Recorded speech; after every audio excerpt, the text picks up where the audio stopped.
Gold, trusted gold buyers. మీరు తాకట్టు పెట్టిన బంగారాన్ని విడిపించి ఈ రోజు ఉన్న మార్కెట్ ధరకు కొనబడను.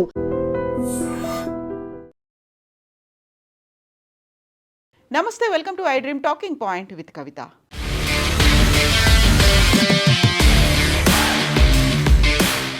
భారత అంతరిక్ష పరిశోధనా సంస్థ ఇస్రో ఈ సంవత్సరంలో చేపట్టినటువంటి మొట్టమొదటి రాకెట్ ప్రయోగం విఫలమైంది. ఈరోజు ఉదయం ప్రారంభమైనటువంటి ఈ రాకెట్ 18 నిమిషాల్లోనే కక్షలోకి చేరుకోవాల్సి ఉంది. 3 దశలు కంప్లీట్ అయిపోయిన తర్వాత 4వ దశలో అది అంతు చిక్కకుండా మాయమైపోయింది. దీనికి సంబంధించి ఇస్రో కూడా అనౌన్స్మెంట్ చేసింది. అందులోనూ ప్రధానంగా the PSLV-C62 mission encountered and anomaly during end of the PS3 stage. A detailed analysis has been initiated అనేటువంటి మాటని ఇస్రో అనౌన్స్ చేసింది.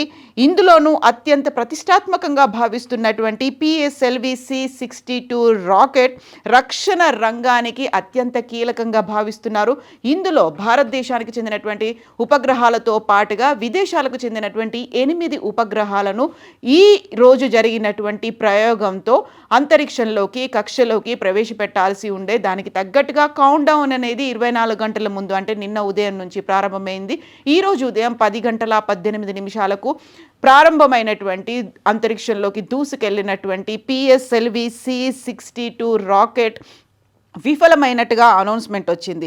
3వ దశ వరకు సజావుగా సాగినటువంటి ఈ రాకెట్ ప్రయోగం 4వ దశ ప్రారంభంలోనే ఉపగ్రహంతో సంబంధాలు తెగిపోయినట్టుగా ఇస్రో అనౌన్స్ చేసింది. 18 నిమిషాలకే పూర్తి కావాల్సినటువంటి ప్రయోగం సాంకేతిక సమస్య వల్ల పూర్తి కాలేదు, అంతు చిక్కకుండానే మాయమైపోయింది అనేటువంటి దాన్ని ఇప్పుడు శాస్త్రవేత్తలు చెప్తున్నారు. దానికి సంబంధించి కారణాలు ఏమై ఉంటాయి అనేది ఐడెంటిఫై చేసే పనిలో పడ్డారు.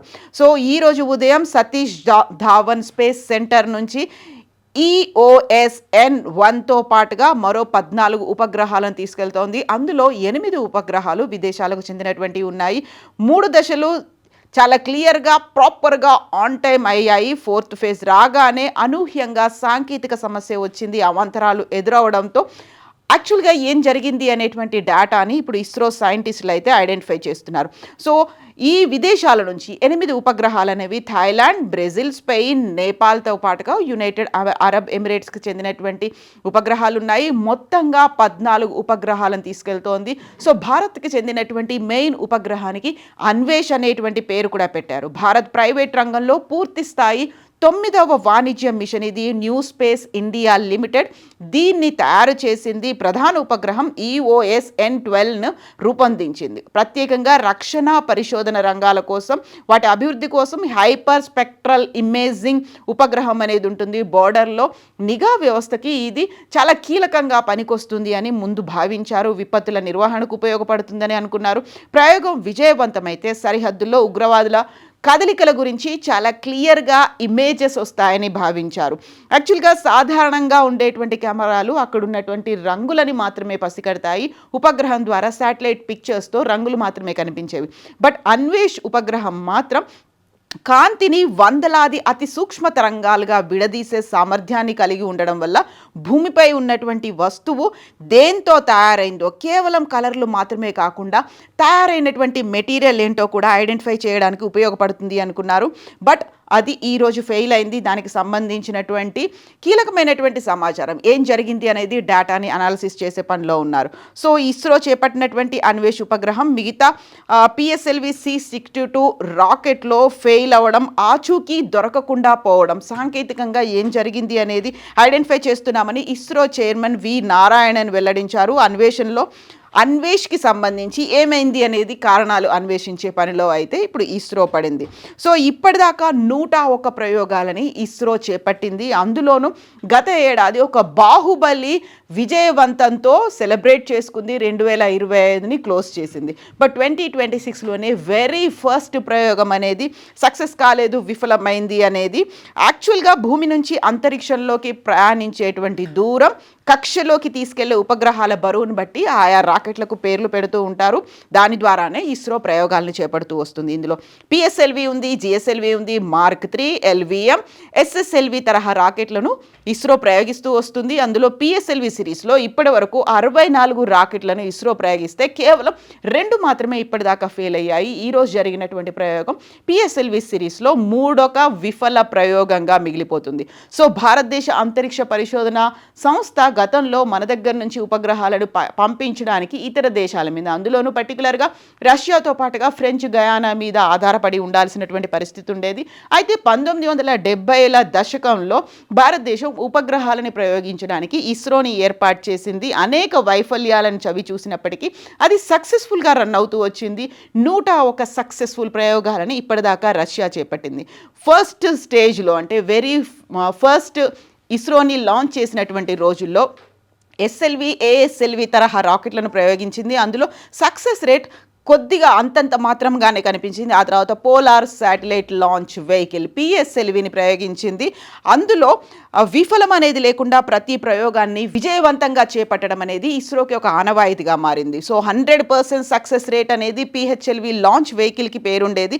అలాంటి పిఎస్ఎల్విలో ఇప్పుడు వరుస వైఫల్యాలు వస్తున్నాయి. ఎందుకు, ఏం జరిగింది అనే దాని మీద ఇప్పుడు ఇస్రో అయితే అనాలిసిస్లు, డేటాని బేస్ చేసుకొని ఏం జరిగింది, ఎక్కడ సమస్య సాంకేతికంగా వచ్చింది, ఎందుకని నిర్దేశిత కక్షలోకి 18 నిమిషాల్లో చేరాల్సి ఉండే ఎందుకు చేరలేదు అనేది ఐడెంటిఫై చేస్తోంది. గతంలో జిఎస్ఎల్వి ప్రయోగం సక్సెస్ రేట్ అనుమానంగా ఉంది అనుకున్న టైంలోనే చంద్రయాన్ లాంటి కీలకమైనటువంటి ప్రయోగాన్ని కూడా PSLV polar satellite launch vehicle ద్వారానే చేపట్టారు. ఇస్రో ఆ ఘనతను కూడా పొందింది. సో నవంబర్లో పిఎస్ఎల్వి ప్రయోగం విఫలమైంది. ఆ తర్వాత సోమవారం జరిగినటువంటి ఈ ప్రయోగం కూడా చివరి దశలో విఫలమైంది.